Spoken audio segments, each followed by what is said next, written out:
안녕하세요. 저가 명리입니다. 명리여왕 독해실관 해월의 무토편 이어서 보겠습니다.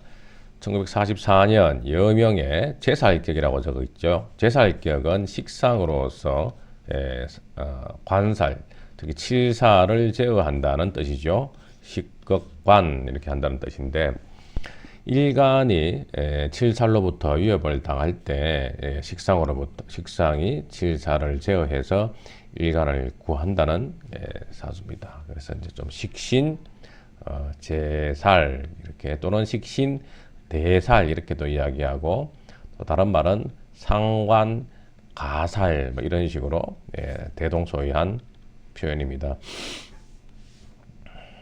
해월인데요. 해월은 뭐 그닥 많이 춥지는 않죠. 이제 입동의 계절로 들어가서 해월에는 이제 해종 간목도 있고 하기 때문에 소양의 계절이라고 해서 양기가 살아 있습니다. 해월과 자월, 축월은 많이 다르죠. 그래서 이 해월의 무토는 아직까지 양기가 이제 다 죽지 않고 안으로 오므려 들고 있는 그런 이제 모양새죠.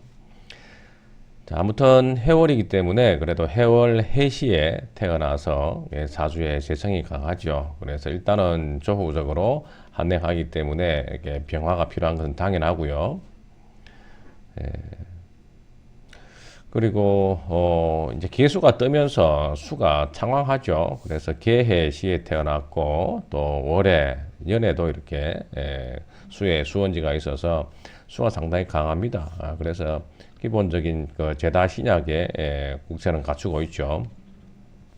때문에 조우적으로 병화도 해야 되겠지만은 제다 수가 왕하기 때문에 수를 막는 무토, 특히 술토 같은 경우는 좋은 역할을 하고 있죠. 또한 재생살이 되어서 이 목이 다시 이제 일간을 이렇게 관살 혼잡으로 치고 있는 것도 좋지가 않죠. 그래서 관살 혼잡 또는 재생살 되고 있기 때문에 제다에서 다시 살을 생해서 일간을 힘들게 하고 있는 모양새죠. 그래서 우선 조후적으로 이렇게 술토가 일간의 뿌리가 되면서 술을 좀 제어를 해줘야 되고요. 그리고 온기를 좀 줘야 되고요. 그리고 이 목들을 좀 제어해 줘야 되는데 여기서 금은 지금 나쁘지 않죠. 나의 기신을 제거하는 쪽이라서 나쁘게 보지는 않습니다. 술토를 뭐라 그랬어요? 겨울사주의 술토를 난로와 같다고 표현했죠. 그래서 겨울사주의 술토 하나만 있어도 뭐 얼어 죽는 법은 없다. 어는 법은 없다. 술에는 지장간에 신정무가 있다고 말씀드렸죠. 무토는 이렇게 토기로 된 옹기라고 본다면은 안에 정화불을 켜놓고 위에 이렇게 뚜껑을 닫아놓으니까 난로와 같은 모양새라고 할 수가 있겠죠. 그래서 술토로서 조우하고 또는 일간이 약하니까 일간을 부신해서 일간을 돕고 또한 재성이 많아서 제방을 하는 술토 역할을 하지요. 그리고 목도 강하기 때문에 이 목에서 견디려 그러면은요 역시 술토가 필요한 사주입니다.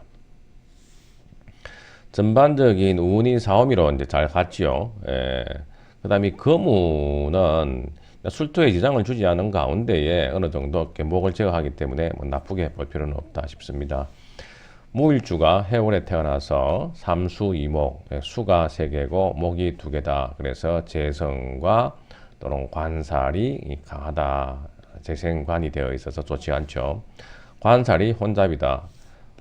살관이 이렇게 혼잡되게 되면 중혼사주는 피할 길이 없다. 저하에 술토가 온기가 있으므로 용신이 된다. 당연히 용신이겠죠. 술토. 관살 혼잡을 제거함으로 신금이 희귀 된다. 그래서 이 살관이 혼잡되었기 때문에 금은 나쁘지 않다. 초운에 금운으로 가서 용신과 희신이 생기가 얻어서 평화롭게 컸고 자녀도 구족되었다. 신미 경호운도 길했다. 사오미는 당연히 이제 길할 것이고요. 진운에 가가지고 진술충이 되어서 이제 분리했는데 일단 일간이 이렇게 술토에 뿌리 내리고 있는데 진술충이 되어서는 아무래도 이제 그 근거지가 좀 약해지면서 술 정화가 뜨더라도 수에 침범을 받을 수가 있겠죠. 이 운이 지나면은 묘는 좋지 않을 것이다. 왜? 살이 살아나니까요. 그래서 여기서는 제살격으로 금을 가지고 식상을 가지고 관살, 혼잡을 좀 제거한다고 표현해 놨는데, 그런데 겨울사주는 일단 조후적인 측면이 중요하기 때문에 술토의 조후에 의지하는 것을 우선적으로 본다. 다음 사주입니다. 1933년생 사주인데요. 조후 용인격, 조후도 해야 되고 또 인성을 용신으로 써야 되는 그런 사주죠. 이런 걸 보더라도 여러분 어떻게 해요? 사주를 보실 때 이제 중복돼 가지고 체크를 해야 되죠. 당연히 조후에 음양을 먼저 살피고 그 다음에 이제 병약을 살펴야 되죠. 뭐 병약을 살핀다는 자체가 오행을 살핀다는 것이고 그것이 월지 중심의 격국을 살핀다는 것이고요. 그리고 이제 억부의 일간의 감당 능력, 추진력을 볼 때 이제 부억, 용신을 살펴서 종합적으로 사주의 희기를 살피는 것이 중요하다. 첫 번째 조후, 여기도 격국용신, 억부용신 적어놨죠. 역시 해월의 무토입니다. 해월의 무토인데요. 전반적으로 오른쪽에 있는 기운들은 금수로서 한냉하고 왼쪽에 있는 기운들은 목화로서 따뜻한 기운을 가지고 있죠. 그래서 역시 이제 제격으로 보여지는데 해월이기 때문에 일단 화를 우선적으로 조우로 써야 된다는 이제 개념을 가지고 이제 보자면요. 인목이 과연 어떤 역할을 하느냐. 여기서 인목은 이제 인의 합으로도 볼 수가 있고 인사형으로도 볼 수가 있죠. 그리고 인목이 또 이렇게 정화의 생기로도 볼 수가 있죠. 화를 생한다는 뜻이죠. 하지만 이제 아무리 무토가 인목의 생지로서 화토동법을 가지고 있지만 역시 인목은 간목이잖아요. 그렇기 때문에 결정적일 때 화가 옆에서 동반되어 주지 않는다 그러면은 내 편이 되지 않겠죠. 그래서 이 간목이 이 무토가 믿을 수 있는 확실한 글자는 정화하고 사화밖에 없는 거죠.